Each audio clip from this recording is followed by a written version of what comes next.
question.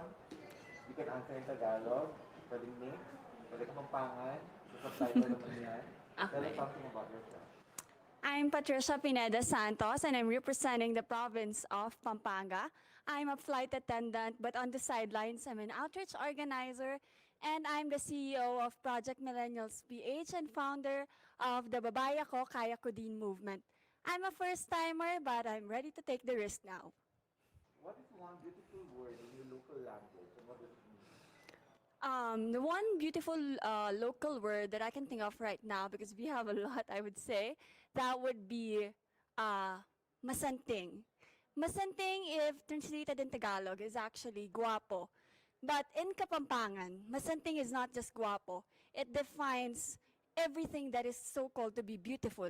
Masanting amalan, masanting agamit, and that just represents that the word beautiful is a representation of not just the femininity and the masculinity of the things, but beauty in general.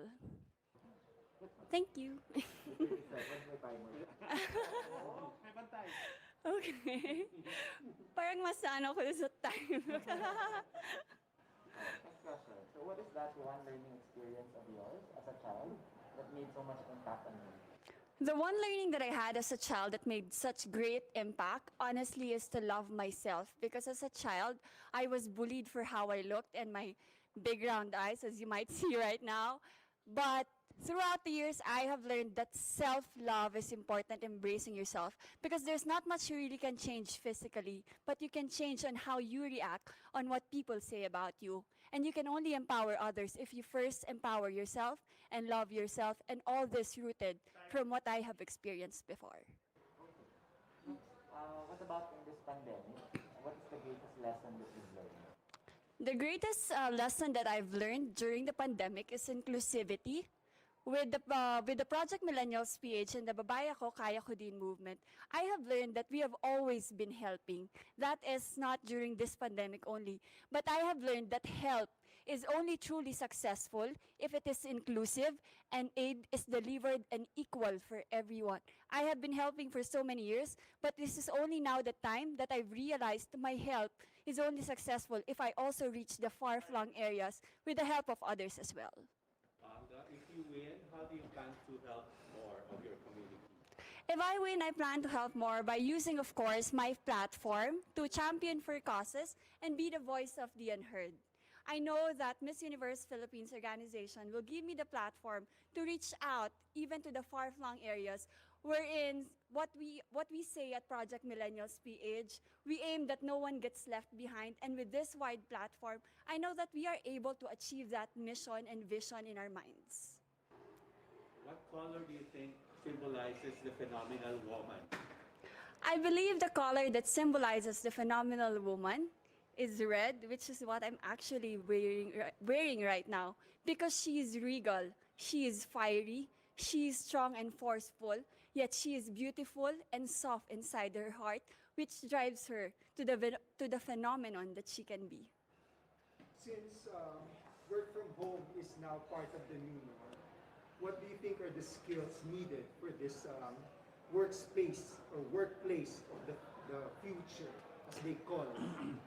I believe as we adapt to the new normal of working from home, the skill needed very much is to be always self-centered and not procrastinating, because being at home has always had that connotation that we have to be in comfort, we have to be comfortable, it's the time to relax, but we have to go back to our self-center and realize who we are at the moment. If I am an employee at the moment, at this hour, then I must be able to do that and regain my focus, and then in the next hour, I will take my break and be a home self.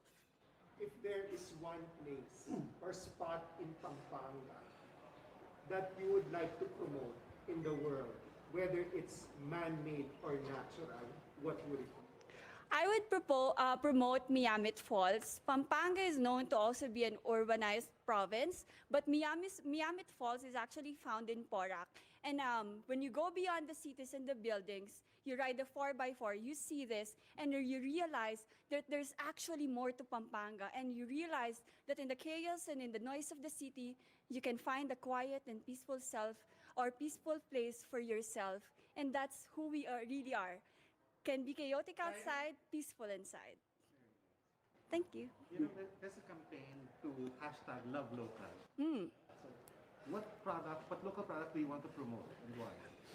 There are a lot actually, and I could start off with the biggest names, but if there is one, allow me to promote my product, the Suka company, which I have started due to adapting to the new normal as a flight attendant. Suka company is something that is, I started, but I get from a supplier, a local supplier, who he makes on his own. So at the same time, it is not just I that is benefiting, but it is another Kapampangan, and it is promoting what Kapampangan is like, original, authentic, and tasteful.